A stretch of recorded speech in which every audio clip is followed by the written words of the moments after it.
जब लिली घर वापस आई तो उसने अपने पालतू पंछी को पिंजरे के नीचे एक काले लिक्विड में गिरा हुआ देखा। उसने घबरा कर अपनी माँ से उसे बचाने को कहा, लेकिन उसकी माँ ने पंछी को उठाया और उसे अपने हाथों से कुचल दिया। इसके बाद लिली के माँ बाप घर के नीचे बने एक तहखाने में गए जो एक काले पिरामिड के नीचे था। वहाँ एक रहस्यमयी पत्थर का ताबूत रखा हुआ था जो इतना भारी था कि उसे खोलने के लिए लिली के पिता को जंजीरों का सहारा लेना पड़ता था। उसके अंदर एक मम्मी लेटी हुई थी और लिली की माँ उसके पास जाकर देखने लगी कि कहीं वो जाग तो नहीं गई। तभी अचानक मम्मी हिली और सारी मोमबत्तियां बुझ गईं। दोनों ने जल्दी से मोमबत्तियां दोबारा जला दी और फिर माँ ने कहा कि मम्मी अभी नहीं जागी है, लेकिन अगले ही पल मम्मी ने अचानक अपनी पट्टियों को तोड़ दिया और ताबूत से जुड़ा हुआ एक हुक सीधा जाकर उसके जबड़े में घुस गया। उसने उसे हवा में उठा दिया और मार डाला। उसी वक्त उस ताबूत का ढक्कन अचानक से बंद हो गया और अंदर बंद मम्मी उसे पीटने लगी। इस घटना के कुछ समय बाद हम चार्ली और लाइसा को इजिप्ट में देखते हैं जो अपने बच्चों के साथ यहाँ छुट्टियाँ मनाने आए थे। दोनों भागते हुए बाहर आए और देखा कि बच्चे लड़ रहे थे। उन्होंने तुरंत उन्हें अलग किया और पता चला कि सेबास्टियन ने केटी की डॉल बैल्कनी से नीचे फेंक दी थी, जिस वजह से वो टूट गई थी। लिसा को काम पर जाना था, इसलिए चार्ली ने टेप लगाकर डॉल को ठीक किया और वादा किया कि बाद में उसे किसी अच्छी दुकान पर ले जाएगा। लेकिन केटी अब भी गुस्से में थी क्योंकि सेबास्टियन को इस हरकत के लिए डांट नहीं पड़ी थी। उसे लगने लगा कि उसके माँ बाप सेबास्टियन को ज्यादा पसंद करते हैं। अपने पिता से बहस करने के बाद केटी बगीचे में खेलने चली गई। वहाँ उसने फेंस के पीछे एक औरत को खड़ा देखा। पहले उसे लगा कि वो उसकी दोस्त लिली है, लेकिन उस औरत ने कहा कि वो लिली की माँ है। उसने फूलों के साथ एक छोटा सा कारनामा दिखाया और केटी को उसकी पसंदीदा कैंडी भी दी, मगर केटी थोड़ी घबरा गई और कहने लगी कि उसे घर लौटना चाहिए। तब लिली की माँ ने उसे अपने बगीचे का एक फल दे दिया। इसी दौरान चार्ली को फोन आया और पता चला कि उसे अमेरिका में एक नई नौकरी मिल गई है। लेकिन जब वो मुड़ा तो उसकी नजर केटी के डॉल हाउस पर पड़ी और उसे कुछ अजीब लगा। उसने डॉल हाउस का दरवाजा खोला तो अंदर बहुत सारे कैंडी के रैपर्स पड़े हुए थे। हैरानी की बात ये थी कि न उसने और न ही लिसा ने बच्चों को कोई भी कैंडी दी थी। तो चार्ली ने सेबास्टियन से पूछा कि ये रैपर्स कहाँ से आए। इस पर सेबास्टियन ने बताया कि केटी की एक दोस्त है, वो उसे गार्डन में मिलने आती है, उसी ने दिए थे ये। उधर केटी जैसे ही फल पकड़ने लगी, लिली की माँ ने माफी मांगी और धीरे धीरे कोई मंत्र पढ़ने लगी। अचानक वो फल फट गया और उसके अंदर से एक कीड़ा निकला। वो सीधा केटी के मुंह के अंदर घुस गया। अचानक केटी सांस न ले पाने की वजह से जमीन पर गिर पड़ी। जब तक चार्ली गार्डन में पहुंचा, केटी वहां से गायब हो चुकी थी और फेंस में एक सुराख बना हुआ था। घबराया हुआ चार्ली तुरंत सड़क पर दौड़ा और पड़ोसियों से पूछने लगा कि क्या उन्होंने केटी को कहीं देखा है। तभी अचानक रेतीले तूफान के आने का अलार्म बजने लगा और चार्ली ने एक औरत को बच्ची के साथ भागते देखा। वो तुरंत उनके पीछे दौड़ पड़ा। कुछ देर तक वो उस औरत का पीछा करता रहा, लेकिन तेज आंधी और लोगों में मची अफरा तफरी की वजह से वो औरत भाग निकली।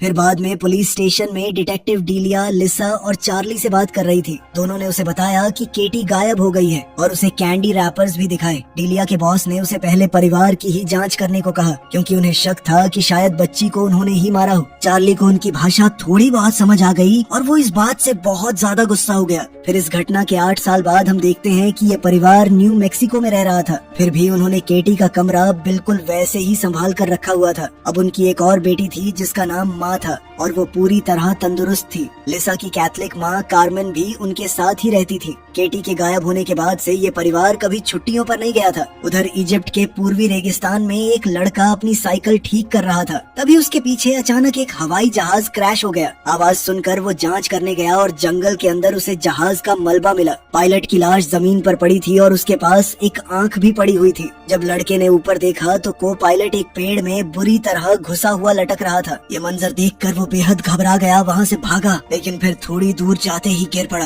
बिल्कुल उस पत्थर के ताबूत के सामने। कुछ समय बाद हम देखते हैं कि रिसर्चर्स परेशान बैठे थे क्योंकि उनकी टीम किसी भी मशीन की मदद से उस पत्थर के ताबूत के अंदर नहीं देख पाई थी। आखिरकार उन्होंने उसे खोलने का फैसला किया। उन्होंने पहले कभी इस तरह का ताबूत नहीं देखा था। फिर अंदर उन्हें एक मम्मी मिली। वो धीरे धीरे उस पर लिपटे कपड़े हटाने लगे और उन्हें उन पर बने कुछ अजीब निशान नजर आए। मम्मी के हाथों के नाखून बहुत लंबे थे और हैरानी की बात ये थी कि उसकी चमड़ी अभी भी ताजी लग रही थी। जब उन्होंने चेहरे से कपड़ा हटाया तो सब हैरान रह गए। अंदर एक जवान लड़की थी। जैसे ही वो उसकी तस्वीरें लेने लगे तो वो मम्मी अचानक से जाग गई। उसकी आंखें पूरी तरह काली हो गई और उसके मुंह से एक कीड़ा बाहर निकला। वो सार्कोफेगस के अंदर तड़पने लगी और जोर जोर से चीखने लगी। उधर न्यू मैक्सिको में चार्ली और लिसा को अमेरिका की एम्बेसी से फोन आया। उन्हें बताया गया कि केटी जिंदा मिल गई है। ये खबर सुनते ही दोनों तुरंत कायरो के लिए निकल पड़े। वहाँ एक डॉक्टर ने उन्हें चेतावनी दी कि केटी ने बहुत ज्यादा ट्रॉमा और भूख का सामना किया है। वो गहरे शॉक की हालत में थी, इसलिए उसका व्यवहार अजीब हो सकता था। डॉक्टर ने कहा कि किसी भी अचानक हरकत या तेज आवाज से बचना होगा। इसी वजह से उसे दवाइयाँ देकर सुलाया गया था। जब उसके माँ बाप आखिरकार उसके कमरे में गए तो उन्होंने देखा कि केटी का शरीर अब थोड़ा बदला लग रहा था। जब वो प्यार से उससे बात करने लगे तब उनकी नजर कुछ खरोचों पर पड़ी। डॉक्टर ने बताया कि हॉस्पिटल लाने के बाद केटी बार बार अपने आप को नोच रही थी। लिसा ने उसकी धड़कन सुनी और डॉक्टर ने बताया कि शारीरिक रूप से केटी अब भी काफी मजबूत थी। तभी केटी ने अपना एक हाथ हिलाया ताकि उसके माँ बाप उसका हाथ पकड़ सके, लेकिन अगले ही पल उसे एंजाइटी का दौरा पड़ने लगा। केटी को थोड़ा समय देने के लिए उसके माँ बाप कमरे से बाहर आ गए, लेकिन बाहर आते ही लिसा फूट फूट कर रोने लगी। इसके बाद डीलिया ने उन्हें उस रहस्यमयी सार्कोफेगस की तस्वीरें दिखाई जो लगभग 3000 साल पुराना था। उसने बताया कि केटी उस प्लेन में ले जाई जा रही थी जो क्रैश हो गया था। डीलिया को शक था कि केटी इंसानी तस्करी का शिकार बनी थी।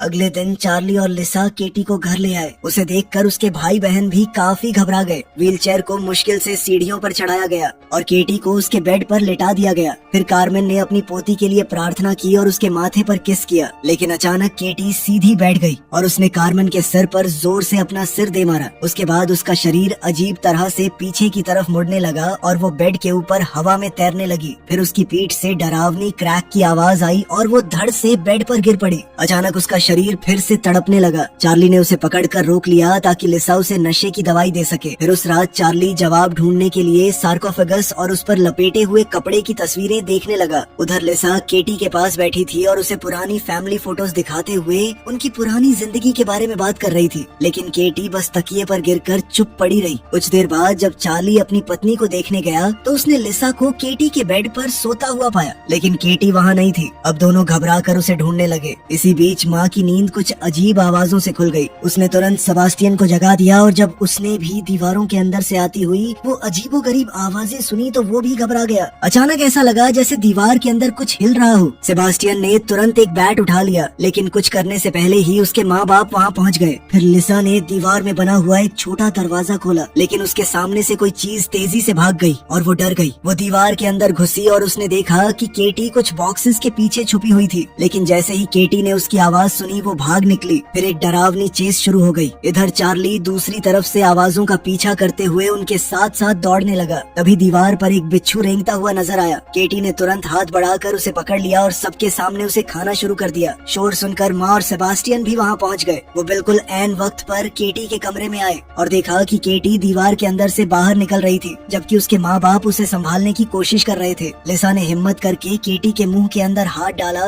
और बिच्छू को बाहर खींच निकाला, जिसके बाद केटी ने अजीब सी हरी उल्टी कर दी। फिर अगले दिन चार्ली बच्चों को स्कूल ले जाने लगा, लेकिन उसने देखा कि घर के दरवाजे के सामने बहुत सारे भेड़िए खड़े थे। उन्हें हटाने के लिए उसे कई बार हॉर्न बजाना पड़ा, तब जाकर वो रास्ते से हटे। फिर स्कूल पहुंचने के बाद चार्ली ने माँ से कहा कि फिलहाल केटी के बारे में किसी को कुछ न बताए। तब सेबास्टियन फिर पूछने लगा कि उसकी बहन के साथ असल में हुआ क्या था, लेकिन चार्ली ने कबूल किया कि उसे खुद भी इसका जवाब नहीं पता। उधर घर पर कार्मेन केटी के बाल कंघी कर रही थी, लेकिन उसके बाल लगातार झड़ रहे थे। वहीं लिसा उसके नाखून काट रही थी। तभी लिसा को एक अजीब सी आवाज सुनाई दी। जब उसने ध्यान से देखा तो वो डर गई, क्योंकि केटी के पैरों के जो नाखून अभी काटे गए थे वो उसके मुंह के अंदर दोबारा नजर आ रहे थे। इस बीच चार्ली केटी के कमरे की दीवार वाली खिड़की पर ताला लगा रहा था कि तभी उसकी नजर गलीचे के नीचे खून के दाग पर पड़ी। जब उसने गलीचा उठाया तो उसका खून जम गया। नीचे एक काला चिपचिपा पदार्थ फैला हुआ था जो लकड़ी को धीरे धीरे खराब कर रहा था। उधर लिसा जब केटी का आखिरी नाखून काटने लगी तो वो इतना सख्त था कि उसे ज्यादा जोर लगाना पड़ा। इस वजह से नाखून के साथ उसकी काफी सारी चमड़ी भी उखड़ गई। अचानक चार्ली को कार्मेन की चीख सुनाई दी।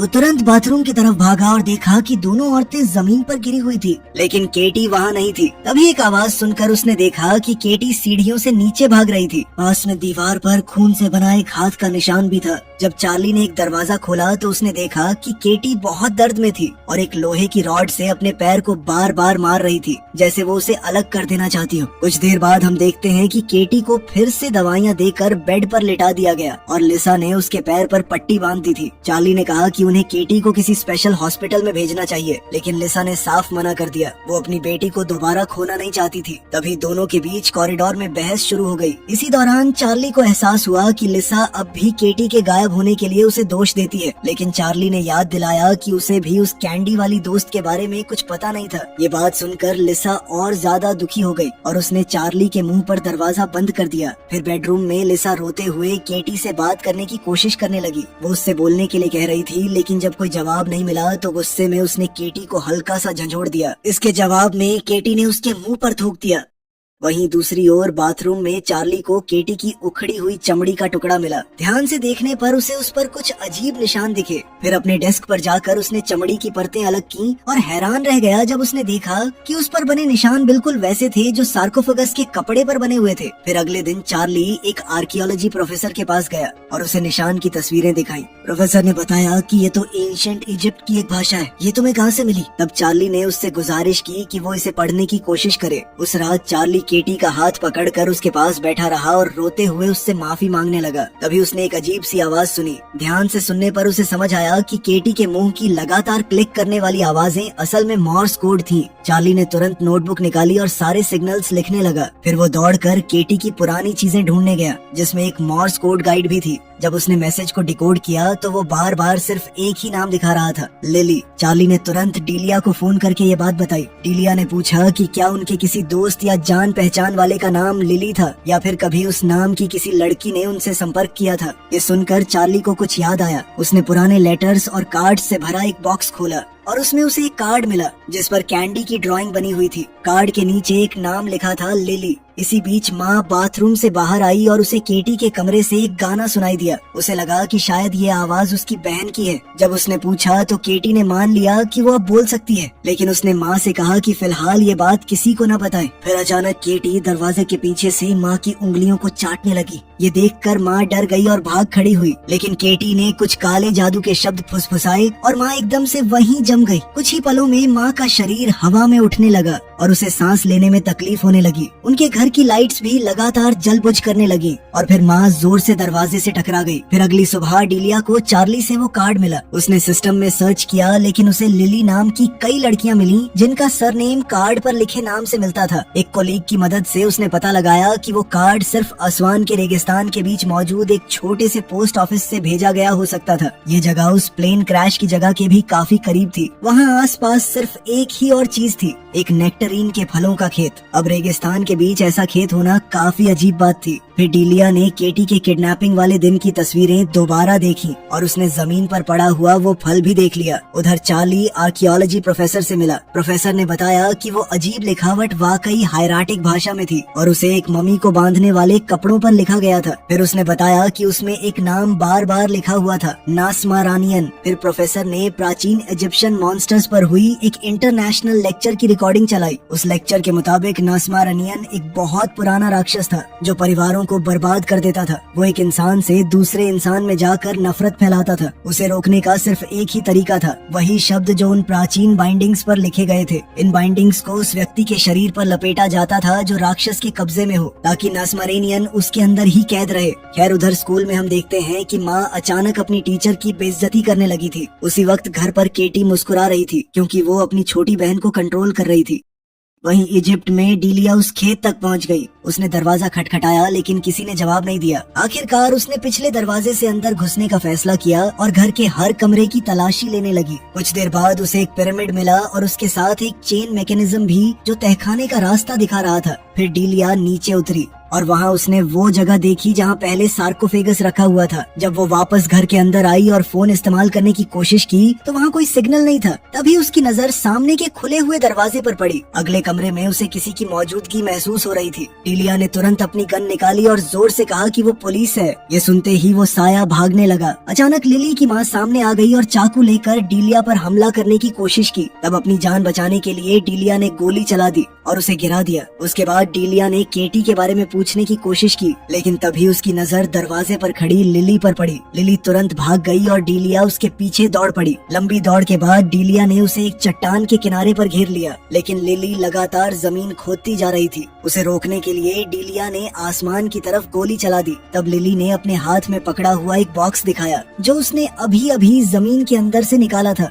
जब डीलिया ने बॉक्स खोला तो उसे अंदर एक टेप मिली जिस पर केटी लिखा हुआ था। इसी बीच लिसा बाथटब भरने की कोशिश कर रही थी, लेकिन नल से साफ पानी की जगह काला पानी निकलने लगा। घबराकर वो तुरंत बेसमेंट में गई ताकि पूरा पानी का सिस्टम बंद कर सके। वहाँ उसे पाइप्स के अंदर से कुछ अजीब आवाजें भी सुनाई दी। साथ ही उसकी नजर चार्ली के लाए हुए कार्ड्स और कागजों पर भी पड़ी। उधर चार्ली बच्चों को स्कूल से लेकर घर लौट रहा था। रास्ते भर माँ बार बार वही बुरी गालियाँ दोहरा रही थी जो उसने पहले बोली थी। तब चार्ली ने सेबास्टियन से कहा कि वो अपनी माँ को स्कूल में हुई बात के बारे में कुछ न बताए। वहीं घर पर कार्मेन केटी के कमरे में बैठी प्रार्थना कर रही थी। अचानक केटी ने उसका हाथ काट लिया और उस पर झपट पड़ी। फिर केटी ने कहा कि वो चाहे तो उसका दिल धड़कना बंद कर सकती है। ये सुनकर कार्मेन ने उसे जोर से धक्का दिया और कमरे से भागने की कोशिश की, लेकिन केटी ने अपनी ताकत से दरवाजा बंद कर दिया। जब कार्मेन पलट कर देखती है तो केटी वहाँ से गायब थी और व्हीलचेयर अपने आप हिल रही थी। अगले ही पल केटी उसके पीछे नजर आई और उसने कार्मेन। दोस्तों, हम आप लोगों के लिए एक ऐसी मूवी लेकर आए हैं जिसे देखकर आप लोगों की रोह तक कांपने वाली है। इस मूवी के एक्सप्लेनेशन को देखने के लिए वीडियो को लास्ट तक देखें और हमारे चैनल को सब्सक्राइब और इस वीडियो को लाइक जरूर कर दें अगर वीडियो अच्छी लगे तो। वो जोर से गिरा दिया। वो इतनी जोर से गिरी कि उसके नकली दांत मुंह से बाहर आ गए। कार्मेन ने अपना जीसस का क्रूसीफिक्स पकड़ा और दोबारा प्रार्थना करने लगी, लेकिन केटी हंसने लगी और अपनी शक्ति से माला को ही कार्मेन के गले में कस दिया। फिर उसने वहशी आवाज में कहा कि मरना काफी मजेदार होता है। इतना कहकर उसने कार्मेन को खिड़की से बाहर फेंक दिया। कुछ देर बाद चार्ली और बच्चे घर पहुँचे और उन्होंने देखा कि वो भेड़िए अब नहीं है यहाँ पे। तभी कार्मेन सीधा उनकी गाड़ी के बोनट पर आकर गिरी। माँ ये देखकर हंसने लगी, जबकि चार्ली तुरंत कार्मेन की मदद के लिए भागा। लेकिन उसी वक्त एक भेड़िया गाड़ी के दरवाजे के पास आ गया। उधर लिसा जब केटी के कमरे में गई तो उसने देखा कि केटी आराम से बेड पर सो रही थी, लेकिन जब उसने खिड़की से बाहर देखा तो उसका खून जम गया। बाहर भेड़िए उसकी माँ के शरीर को नोच कर खा रहे थे। वहीं दूसरी ओर पुलिस स्टेशन में डीलिया ने टेप चलाई। वीडियो में लिली की मां नजर आई। वो कह रही थी कि एक मासूम बच्चा सबसे बेहतर होता है क्योंकि उसका शरीर ज्यादा देर तक टिकता है, लेकिन जरूरत पड़े तो कोई भी इंसान काम आ सकता है। उसके बाद वीडियो में प्राचीन भाषा के कुछ शब्द और एक अजीब सा काला जादू दिखाया गया। डीलिया ने लिली से पूछा कि इस टेप का मतलब क्या है। जब लिली ने जवाब नहीं दिया तो डीलिया ने उसे झंझोड़ दिया। तब लिली ने अपना मुंह खोला और दिखाया कि उसकी जुबान काट दी गई थी। डीलिया ने पूछा कि क्या ये उसकी माँ ने किया था, तो लिली ने हाँ में सिर हिला दिया। फिर काफी मुश्किल से लिली ने समझाया कि एक बार उसने सच बताने की कोशिश की थी और सजा के तौर पर उसकी जुबान काट दी गई। उसने ये भी बताया कि केटी को सार्कोफेगस से बाहर नहीं होना चाहिए था। जब डीलिया ने और जानकारी मांगी तो लिली ने सब कुछ लिखकर बता दिया। सब पढ़ने के बाद डीलिया ने तुरंत चार्ली को फोन करने की कोशिश की, लेकिन उसने कॉल नहीं उठाया। उधर कार्मेन के अंतिम संस्कार के दौरान माँ अपना दांत खींचती रही जब तक कि वो जड़ से निकल नहीं गया। वहीं चार्ली केटी के बंद कमरे के बाहर बैठा हुआ था। तब सेबास्टियन आया और उसे बताया कि उसकी माँ उसे बुला रही है। चार्ली फिर लिसा के पास गया। इस बार लिसा भी मान चुकी थी कि केटी को किसी खास हॉस्पिटल में भेजना ही पड़ेगा। इसी दौरान सेबास्टियन केटी के कमरे के बाहर पहरा दे रहा था। तब उसने अंदर से केटी की आवाज सुनी। केटी बहुत प्यार और मासूमियत से बोल रही थी कि वो भी सबके साथ रहना चाहती है। ये सुनकर सेबास्टियन डर गया। वो दौड़कर अपने कमरे में चला गया और हेडफोन्स पहनकर खुद को उस आवाज से दूर करने की कोशिश करने लगा, लेकिन सेबास्टियन के दिमाग में अब भी केटी की आवाज गूंज रही थी। केटी उससे पूछ रही थी कि क्या उसे वो गुड़िया याद है जो उसने बैल्कनी से नीचे फेंक दी थी। फिर उसने कहा कि उसी बात से उसे भी ग्रैंडमा को फेंकने का आइडिया मिला था। उधर किचन में माँ के सारे दांत टूट चुके थे। छत पर एक दाग नजर आ रहा था जो बिल्कुल केटी के कमरे में मिले खून के दाग जैसा था। कुछ ही देर में वो हिस्सा टूट गया और अचानक उसमें से केटी बाहर आ गई। फिर माँ कार्मेन के ताबूत के पास गई और उसके मुंह से एक धागा खींचने लगी। धागा खींचते ही कार्मेन का मुंह खुल गया। जब माँ ने अपने माँ बाप की तरफ मुस्कुरा कर देखा तो उसके मुंह में कार्मेन के दांत लगे हुए थे। तभी एक आदमी गलती से उससे टकरा गया तो माँ अचानक उस पर टूट पड़ी और उसकी गर्दन पर झपटने लगी। जब आसपास के लोग उसे रोकने की कोशिश कर रहे थे तब केटी छत पर रेंगती हुई ताबूत के ऊपर पहुँच गई। फिर वो सीधा ताबूत में कूद गई और कार्मेन पर टूट पड़ी। ये देखकर लिसा घबरा गई और केटी को बाहर खींचने के लिए दौड़ी, लेकिन ताबूत का स्टैंड टूट गया और दोनों शरीर बाहर गिर पड़े। उसी पल माँ होश में वापस आ गई, जबकि केटी कार्मेन के जख्मों से बह रहा खून चाटने लगी। फिर अंतिम संस्कार खत्म होने के बाद केटी को व्हीलचेयर से बांध दिया गया और उसके कमरे की खिड़की भी सील कर दी गई। अब चार्ली उसके कमरे में बैठकर उस पर नजर रखने लगा, लेकिन इससे भी केटी की शक्तियाँ नहीं रुकी।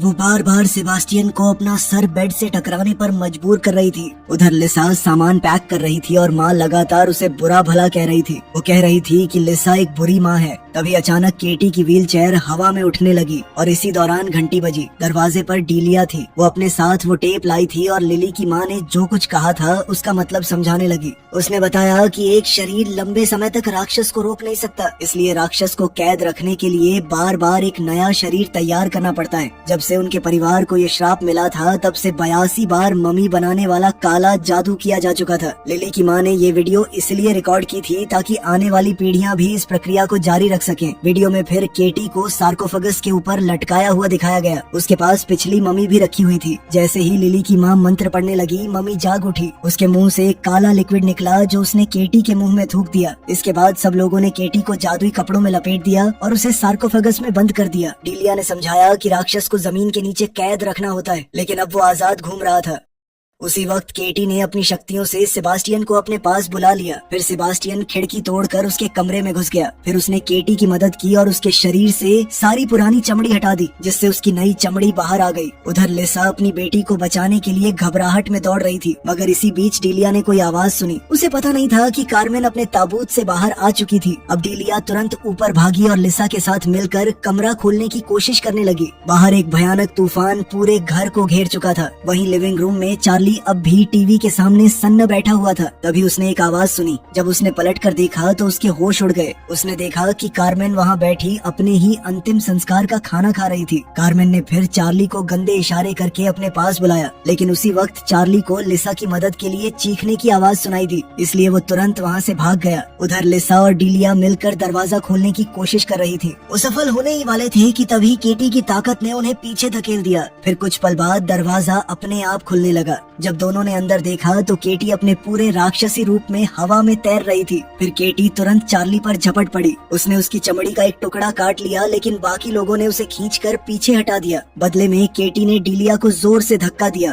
और वो सीढ़ियों से नीचे गिर गई। उसके बाद केटी ने अपनी माँ के सिर पर वार किया और फिर उसने चार्ली की चमड़ी निगलकर उसके भी कई बार सिर पर वार किया। लिसा चार्ली की मदद करना चाहती थी, लेकिन केटी ने दरवाजा बंद करके उसे सेबास्टियन के साथ कमरे में कैद कर दिया। अचानक सेबास्टियन ने बैट उठाकर लिसा पर हमला कर दिया। तब लिसा ने जमीन पर पड़ी एक ड्रग की सिरिंज उठाई और दीवार के अंदर बने रास्ते में छुप गई। फिर सेबास्टियन उसका पीछा करने लगा। जब सेबास्टियन का ध्यान भटका तो लिसा ने अचानक उसे ड्रग इंजेक्शन दे दिया। कुछ ही पलों में सेबास्टियन बेहोश हो गया। उधर नीचे डीलिया को होश तब आया जब कार्मेन ने उसकी गर्दन पर पैर रखा। फिर कार्मेन ने अपने मुंह से एक बिच्छू निकाला जो सीधा डीलिया के मुंह में जा गिरा। उसके बाद उसने डीलिया को छोड़ दिया। अब डीलिया ने तुरंत खुद को संभाला और कार्मेन को लात मार दी। इससे कार्मेन का सिर रेलिंग में फंस गया, लेकिन उसी वक्त बिच्छू की पूंछ डीलिया के गले को अंदर से काटने लगी। दर्द के बावजूद डीलिया ने अपने गले के अंदर हाथ डालकर बिच्छू को बाहर खींच लिया। उधर दूसरी ओर केटी चार्ली का गला दबाने की कोशिश कर रही थी। चार्ली ने उसे जोर से धक्का देकर अलग किया और फिर वो रेंगता हुआ सीढ़ियों तक जा पहुंचा और डीलिया से मिल गया। इसके बाद दोनों भागते हुए बेडरूम की तरफ गए। रास्ते में चार्ली ने डीलिया से कहा कि वो मंत्र के शब्द याद रखे। फिर जैसे ही केटी ने दोबारा अपने पिता पर हमला किया तो चार्ली ने उसे जोर से पकड़ लिया। तभी डीलिया ने मंत्र पढ़ना शुरू कर दिया। उसके गले में छेद हो चुका था, इसलिए उसने एक हाथ से उसे दबाए रखा।